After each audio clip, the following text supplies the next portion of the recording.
Let's talk retirement abroad.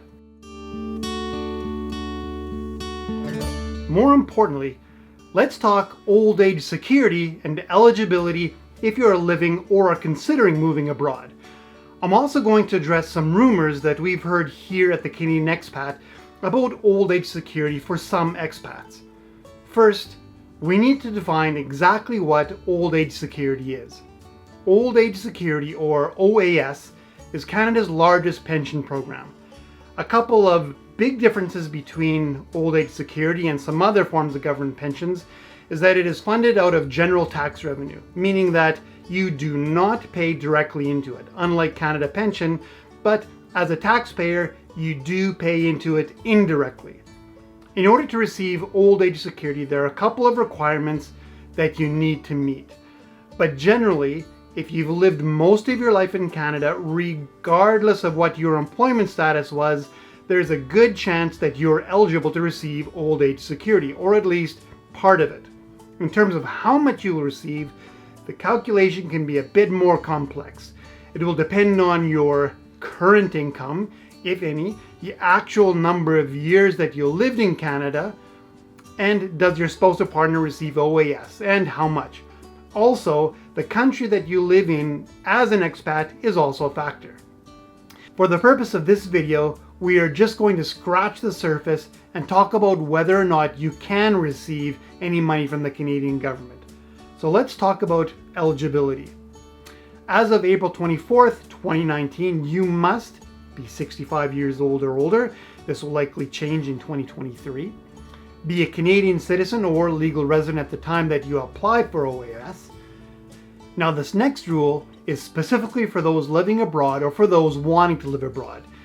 You must have resided in Canada at least 20 years since the age of 18. There are some exceptions. For example, if you worked for the Canadian government or a Canadian bank abroad, or perhaps some other Canadian company, that time abroad might still count. You will need to apply for that though. Here is another exception. If you lived in another country with which Canada has a social security agreement, that time might count in your favor. For example, I lived in Japan for close to 10 years, and Canada and Japan does have a social security agreement. And although I have definitely lived in Canada for longer than 20 years, that time that I did spend in Japan does count. Now, how do you apply? As of April 2013, most people living and working in Canada will automatically be enrolled in the OAS system and will get a letter 1 month after turning 64. If you did not receive a letter, you can click on the link below and apply. If you need some assistance, please let us know. And that's it.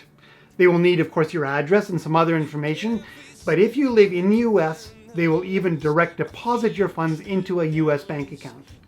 One really important thing to note, the Canadian government will always want to take its share, of course. So for those that are receiving OAS, while abroad, a 25% withholding tax will be taken from the total that you are eligible for.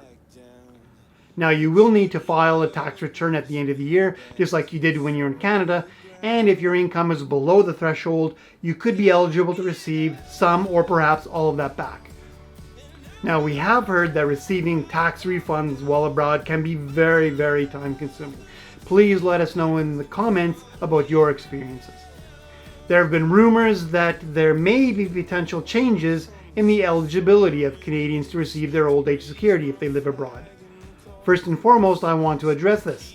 We've looked high and low and can find no grounds at all to that rumor.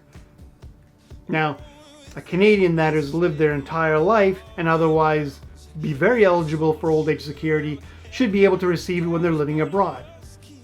There should be no danger of you losing any funds. And when you think about it, it doesn't make any sense that the Canadian government would want to change that. With Canada having signed treaties with so many countries, they could be in jeopardy of violating some of those treaties. Also, many people who live abroad when they're older do so because of a lower income, and that income will go so much further in many countries. Having fewer low-income residents in Canada is actually a net benefit for the country.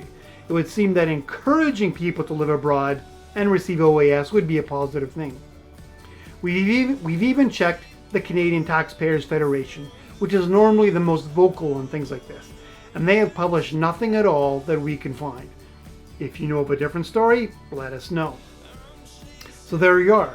We hope that this has helped you in some small way. If it has, please click on the like button.